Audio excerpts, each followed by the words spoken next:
Saan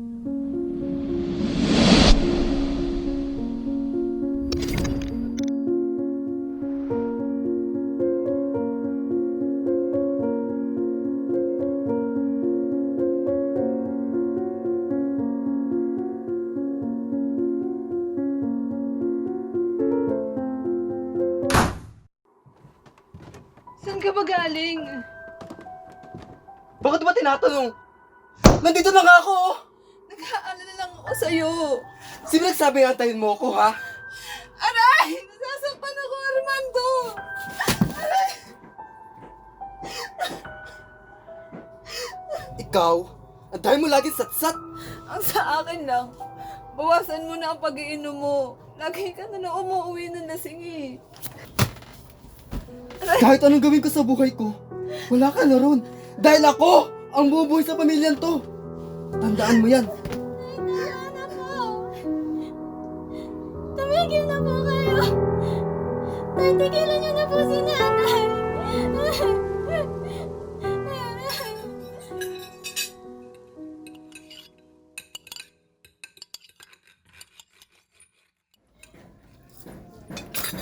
Ano bang pagkain to, ganda? Kung nagtatrabaho ka lang sana. Ano? Isang ligo pa lang ako trabaho, ah. Pinagmumukha mo agad na walang silbi. At sino sa ating dalawang walang silbi? Hindi ba't ikaw? Sige na mga anak, ituloy niyo na ang pagkain niyo. Dito na po ako, Nay. Mano po? Anak, may niluto akong pitong saging sa kusina. Baka nagugutom ka. Nay, sinaktan ka na naman ba ni tatay? Hindi anak. Nauntog lang ako kanina sa may aparador. Huwag niyo na po itanggi, Nay. Nakikita ko pong sinasaktan kayo ni tatay. Hindi niyo dapat siya hinahayaang gawin yun sa inyo. Hindi naman sinasadya ng tatay niyo. Galit lang yun. Pero, Nay, Sige na anak, punta ka na sa kusina at kumain.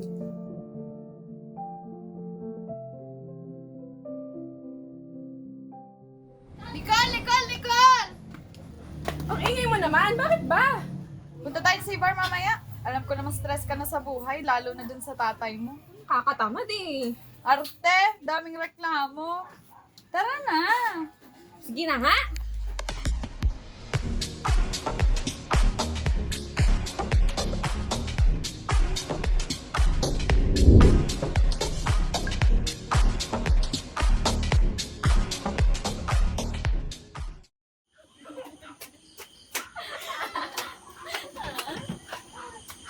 Bye!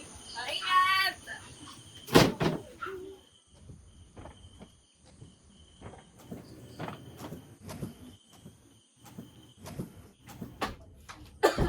Ikaw anak. Anong oras na ngayon ka lang umuwi? At lasing ka pa. Ano ka ba naman anak? Hindi yan gawain ng isang dalaga. Nay, pagod na ako. Bukas na lang, ha? Ba't sumasagot ka pa? Ikaw lang nga ito umuwi in this oras ng gabi. Aba, lasing pa. Nakausap ko kanina yung teacher mo. Di ka na nakakatuwa ha? Tapos ganyan, nagiinom ka pa anak. Sige nga, ano ang papala mo dyan? Nagkakanda ko ba na ako sa paglalaba, may ipabaon lang sa'yo? Hindi ka rin kadaling kumita ng pera, Nicole! Eh di sana pinaganap mo ng trabaho yung magaling mong asawa. Sana, kaya hindi ka nagreklamo dyan sa likod mo na kuba nakakalabandera mo. Ang hirap kasi sa'yo na hindi ka lang malaban kay tatay. Hinahayaan mo lang siyang abusuhin ka, saktan ka, kaya ako nagkakaganito na eh. Rinding-rindi na ako!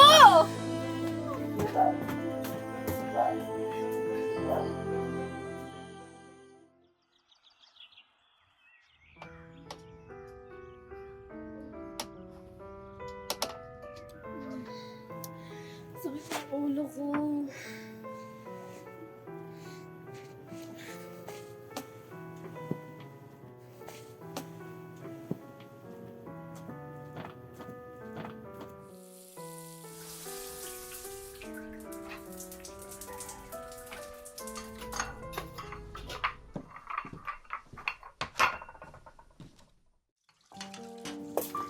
Nay, pasensya na po sa nangyari kagabi ah. Hindi ko naman po sinasadya yun, Nay. Hindi ko lang po matiis na sinasaktan kayo ni tatay. Sa sais, Mare! Taya na! Mare, pataya!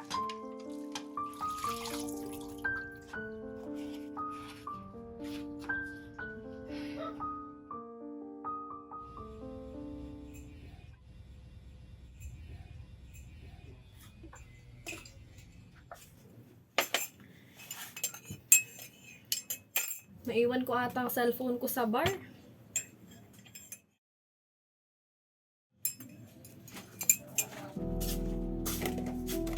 Hinahanap mo ba cellphone mo? Oo. Ba't nasa iyo to? Problema nun. Ay nako, si Hana talaga. Hindi man lang pumili ng maayos-ayos sa aming picture.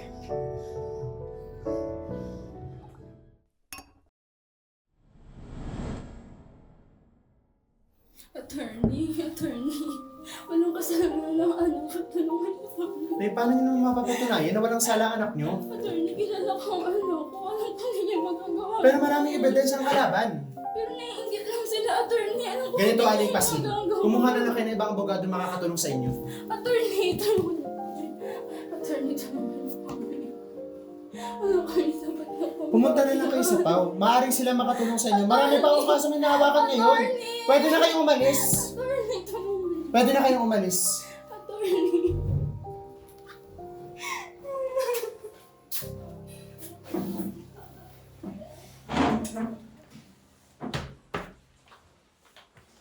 Kuya, bakit hindi mo naman tinanggap yung kaso? Sinagmaman lang ba ang mga papeles? Maaaring inosente nga ang anak niya. Leila, nasa biktima na ang simpatsya ng mga tao. Ayoko naman masira ang pangalan ng firm nang dahil sa kasong yan. Iyan ba talaga ang dahilan? O dahil walang pambayad si nanay? Oh, come on, Leila. We all know that this is business. Ano kuya? Puro pera na lang ba talaga? Wala nang pakikipagkapwa? Pwes, kung ayaw mo, ako na lang ang tatanggap ng kaso. Are you out of your mind? Baka nakakalimutan mo, kakatalo mo lang gusto mong kaso. Yung wala ka pa nga naipapanalo simulang nagkalisensya ka. Don't tell me naawa ka dun sa babae kaya kukunin mo yung kaso. Babae ka talaga! Masyado ka nagpapadala sa emosyon mo. Marami ka pang kailangan matutunan, Leila. Pero kuya... That's enough.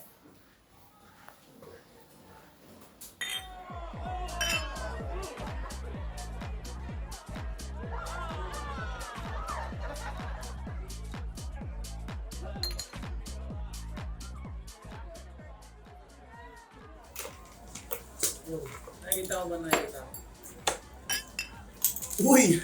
Jackpot! I think she's the one I'm looking for, bro. Let's do it.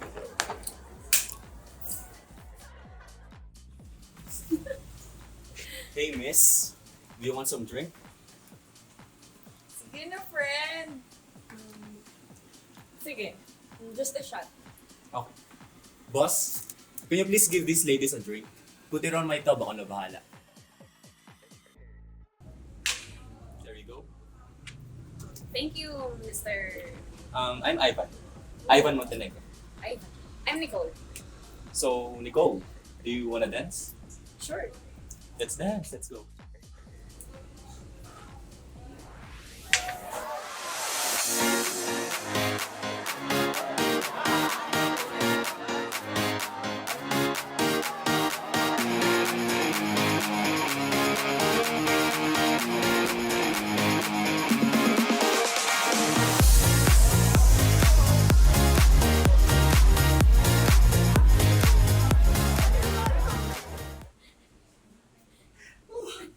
That was fun. Yeah. Nicole, do you want some more? Yeah.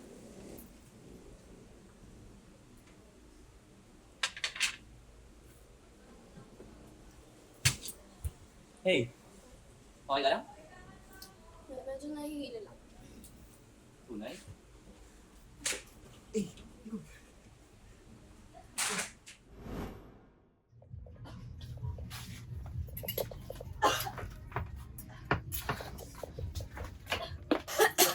Anak, ayos ka lang ba? Huwag mo nga akong hawakan. Ano bang pakialam mo?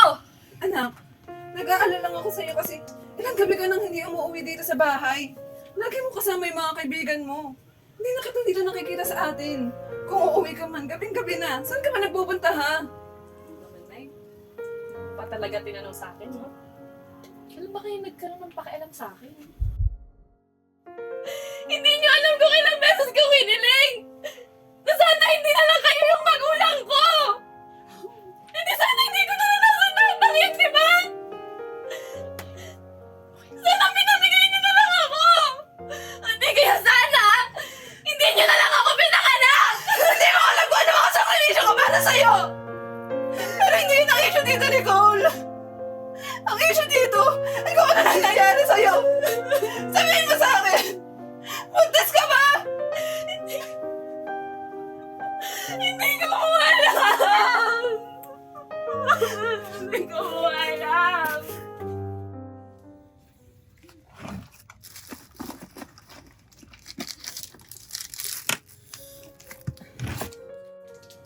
dito.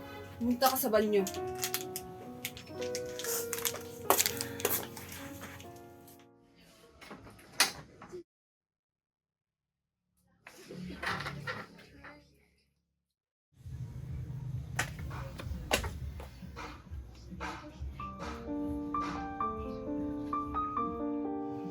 Sinong ama niyan?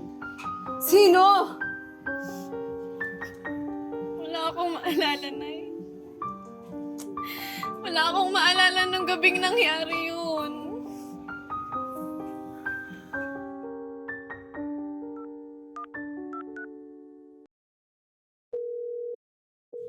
Sabihin mo pumunta siya dito ngayon din.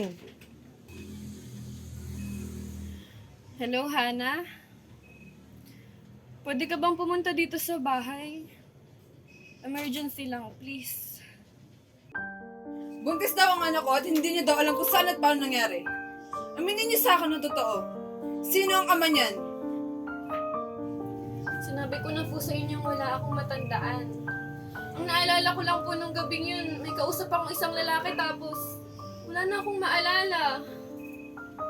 Si Ivan ang huli mong kasama nun, di ba? Hindi kaya siya, Bes? Posibleng may nilagay sila sa inumin mo kaya wala kang matandaan.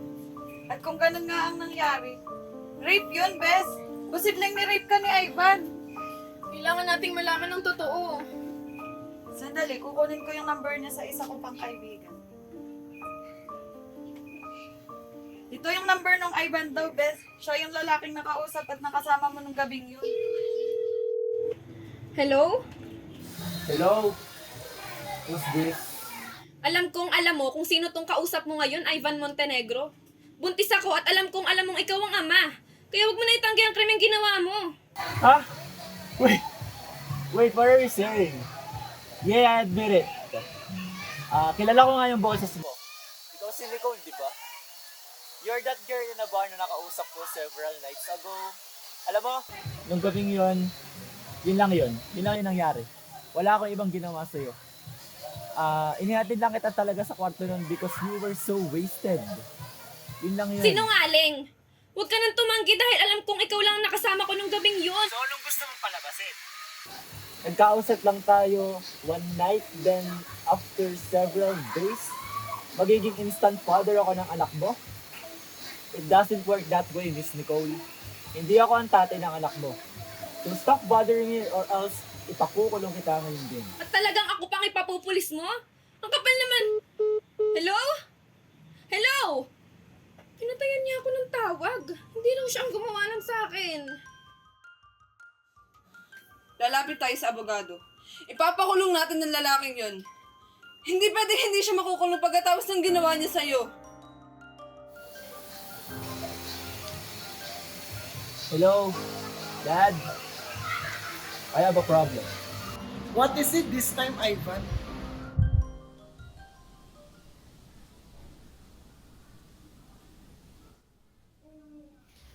Listen everyone, I have a very important announcement to make. Nabalitaan niyo naman siguro ang nangyari sa kaso ng anak ko, di ba? At gusto ko lang sabihin sa inyo na none of you ang tatanggap ng kaso ng babaeng yun kung ayaw niyong mawala ng trabaho. Kaya bago kayo kumilos at gumawa ng aksyon, kilalanin niyo muna kung sino yung kinakalaban niyo.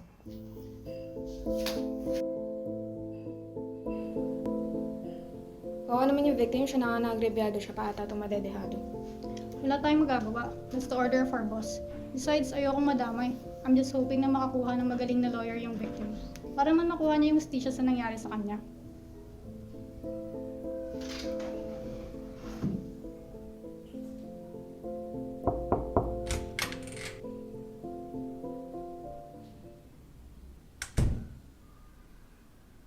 With all due respect, sir, but please allow me to represent that victim in court. My son is involved in this case, and I don't want anyone from my firm to get involved in it too. Represent the victim, and what makes you think na papayag ako? Even if my son is not involved in this case, hindi pa rin kita papayag i-represent ang kahit sino sa korte, sapagkat malaking kaso ito. Knowing your history in court hearings, di ba wala ka pang naipanalong kaso? Remember? Woman, I really wish. It doesn't matter kung maipanalo ko ang kasong ito o hindi.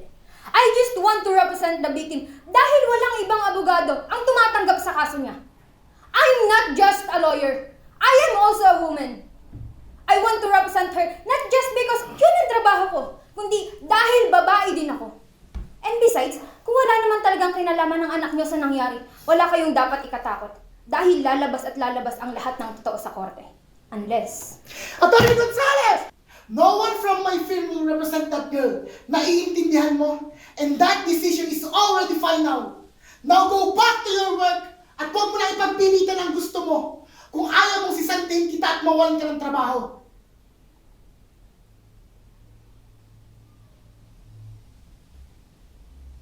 No need to fire me, sir.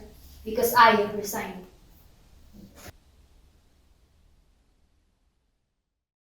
And one more thing, sir. Women are not weak just because men like you can do things that we can. In fact, they can be scarier than men. Papatunayan ko sa inyo that a woman can also raise her sword and be in a war that others think only men can do.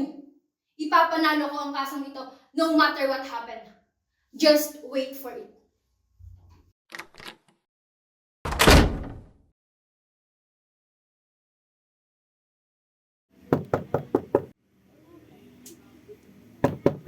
Sandali! Good morning. I am Attorney Leila Gonzales at ako po ang hahawak sa kaso ng anak ko. Attorney? Ay! Tuloy po kayo. Tatawagan ka lang po si Nicole.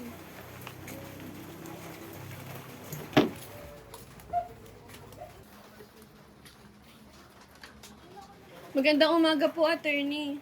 Salamat po talaga. Hindi ko na po alam kung kaninong abogado ako lalapit. Based on my investigation about your case, malaki ang laban natin. Yun ay kung makikita sa CCTV ng bar na may nangyari nga sa inyo ng suspect without your consent nung gabing nalasing ka. Naku, attorney. Nag-aaksayak lang ng oras diyan. Uso naman yung ganyan sa panahon natin ngayon. Tsaka kasalanan din yan ng mga kababaihan na tulad nito. Mawalang galang na po, pero hindi po yun ginusto ng anak niyo. Hay naku.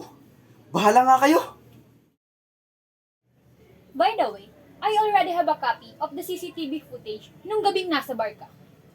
Kakakuha ko lang din ito kanina, kaya dito na natin panoorin.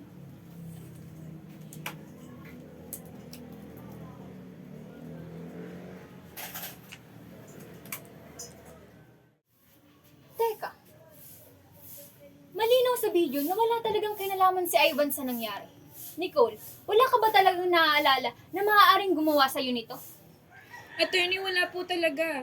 Saka, siya lang ang posibleng gumawa nun. O, may iba pa po bang CCTV footage? Sa ngayon ay kailangan muna nating makahanap ng matibay na ebidensya na maaaring gamitin sa kaso mo. Mauna na po muna ako.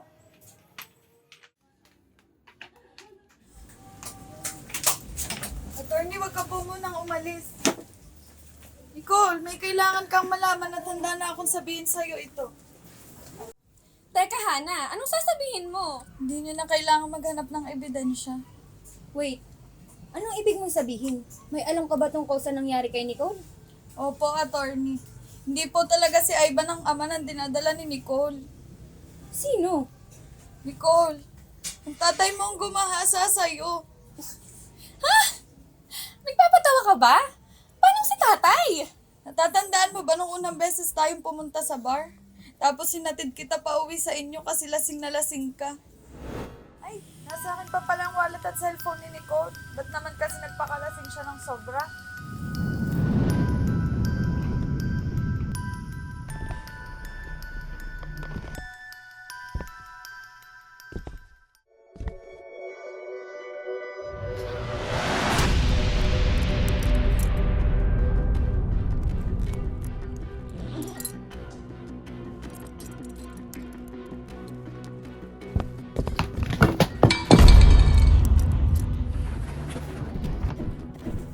Ano nakita mo?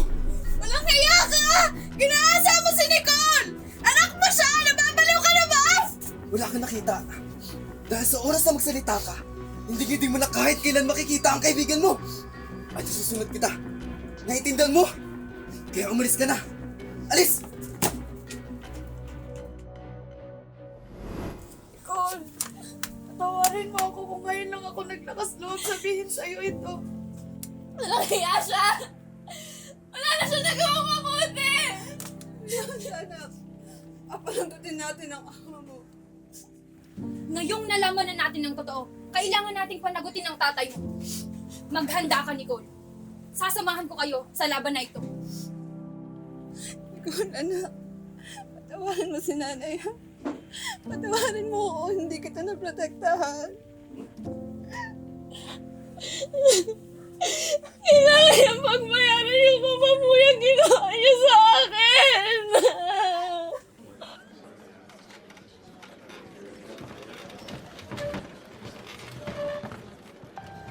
All rise for the presence of Honorable Felix E. Reyes. The court is now in session. Call the cases. Read the complaint. Criminal case number 96582, People of the Philippines versus Armando D. Sarmiento for allegedly raping his daughter, Nicole Sarmiento. The accused was charged with the crime of rape, and the accused will be represented by Attorney Francis Javier as the defense counsel and Attorney Leila Gonzalez as the plaintiff's legal counsel. How do you plead? Not guilty, Your Honor. Miss Nicole Sarmiento, maaari mo bang ilahad ang naaalala mo ng gabing sinasabi mong nagkahasa ka?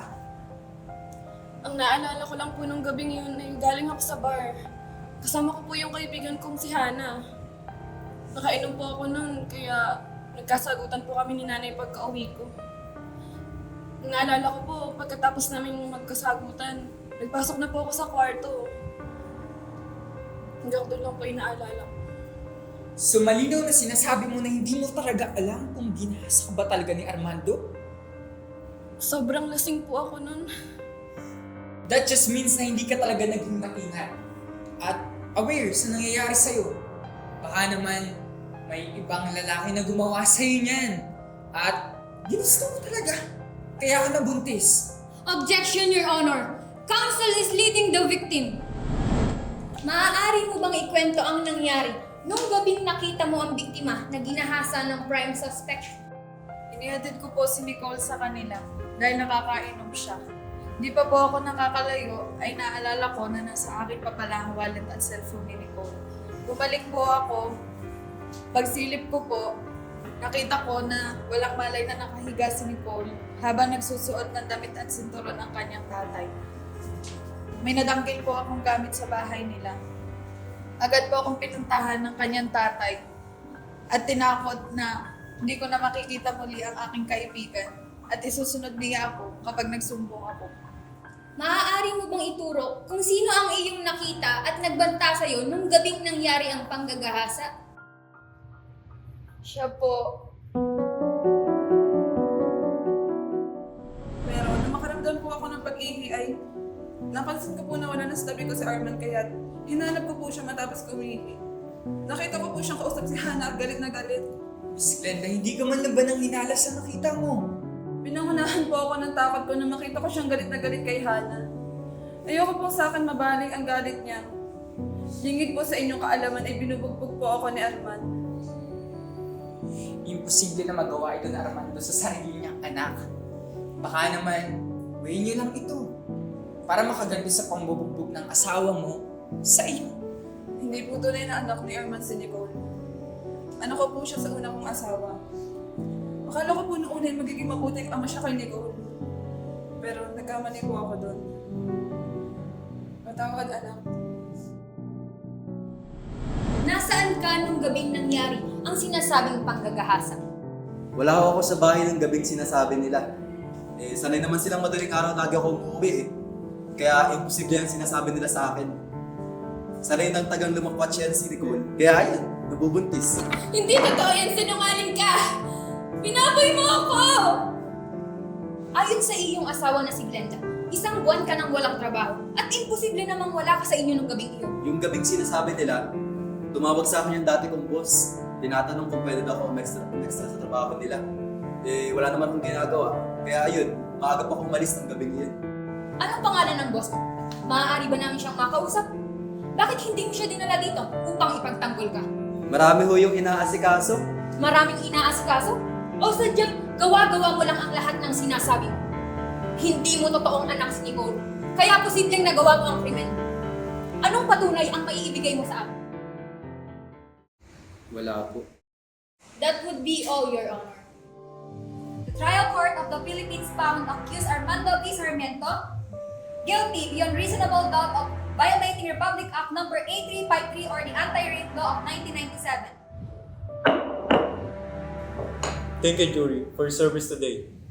Court is adjourned.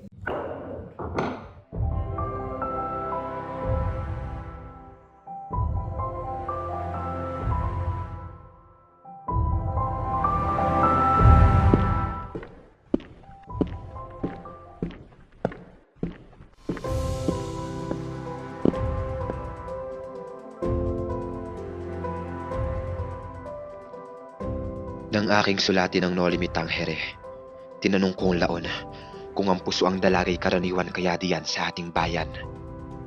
Mabuting halimbawa sa kapwa dalagang nagnanasang pares ninyong mamulat ang mata at mahango sa pagkalugami.